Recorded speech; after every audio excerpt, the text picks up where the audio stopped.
Hello, in this video I'm going to explain why Trump won the US election and why Harris lost it. It should hopefully serve as an antidote to the established media's claim that Trump's victory was unexpected. If you look at the data, including polling and Google Trends, amongst other elements, you can see why Trump is heading back into the White House. In relation to this, I also want to explain the importance of Elon Musk in the campaign and how the Tesla CEO's support and activism for Trump has been so effective. There are at least three big reasons why Harris lost the US election. Harris didn't campaign heavily enough on jobs and the economy. She effectively concentrated on one main issue, abortion. Harris also was too close to Biden, whose administration ranked poorly with voters. And Harris's team also got the ground game wrong, including overcommitting resources in states like North Carolina. So, on the inverse, what did Trump do right? What's extraordinary is that Trump effectively outsourced his canvassing to America PAC and Elon Musk, whilst having an extremely low social media campaign spend compared to Harris.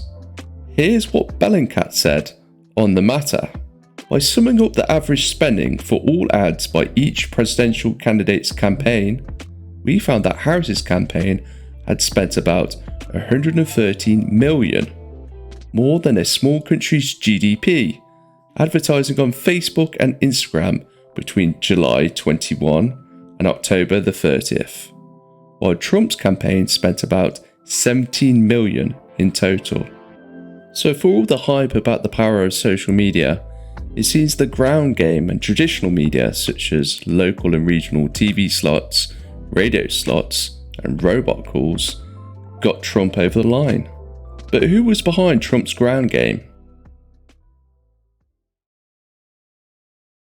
To understand Trump's victory, you need to understand America PAC.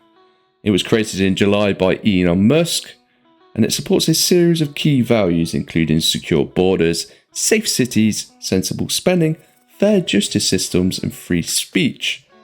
But what, I hear you say, is a super PAC? It is an independent, expenditure-only political action committee. Unlike traditional PACs, they can accept unlimited contributions from individuals and organisations, such as corporations and labour unions, and they can spend unlimited amounts in support of a candidate. But the key thing is that they cannot directly contribute money to or work directly in concert with the candidate it is supporting. That is a super PAC. So how important has America PAC been to Trump's campaign? It was reported in the run-up to the election that America PAC sponsored canvassers knocked on at least 10 million doors, and Musk urged Trump to encourage early voting amongst his supporters, something he was reluctant to support in the past. It's paid off big time. Here's what the New York Times wrote about America PAC leading into the election. This election, the Trump campaign has seized on new guidance from the Federal Election Commission that allows it to coordinate canvassing operations with super PACs. The PAC, primarily through 4 different companies, is paying for what donors have been told is an operation of more than 2,500 canvassers, largely targeting rural voters in battleground states.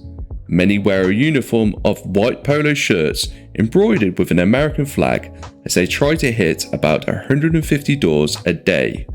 Armies of paid door knockers have been deployed before, but seldom on such a short timeline with such a large budget.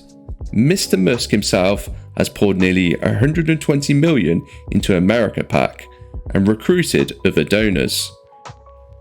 That gives us a sense of what America PAC has been doing and funding during the campaign for Donald Trump. But why is that so important? Well, Get Out the Vote, otherwise known as GOTV, is incredibly important for any election, especially the US one, where on-the-ground knowledge and data can count for a lot of votes and ultimately a victory or defeat. Studies in the US have found voter turnout can increase by 4.3 percentage points after contact with a canvasser, A typical non-partisan mailer increases turnout by less than 0.5 percentage points, and being reached by a commercial phone bank for a GOTV call boosts turnout by less than 1 percentage point. In contrast, a successful, completed volunteer call appears substantially more effective, raising turnout by nearly 3 percentage points. A similar study for the University of Cambridge, focusing on the UK, found that leaflets boosted turnout by 4.3 percentage points. All in all then, GOTV helps you win elections. If you get it right, you end up in the White House.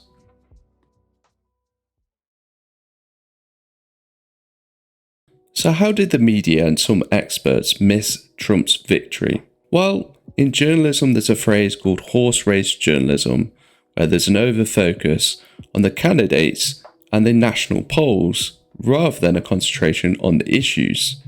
If we dig into the issues, we find a totally different picture, one that wasn't necessarily reflective in the coverage leading up to the US election. An example would be initially on Google Trends.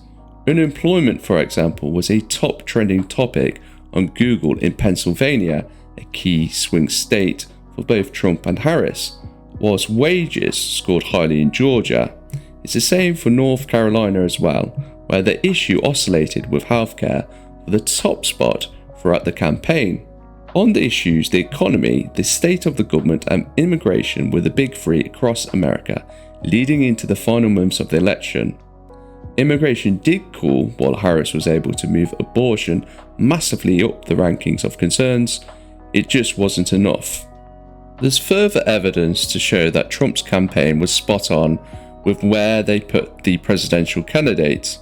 For example, Axios pulled some data ahead of the vote, showing that Trump would visit North Carolina, Michigan, and Pennsylvania, while there was reporting that Harris had excessively visited Pennsylvania and North Carolina, and her ground team were flooding into North Carolina.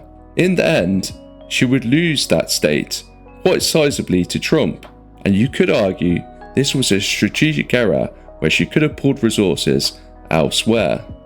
But what about the opinion polls? Well, to start off with, there's a health warning here. They're snapshots of past sentiments.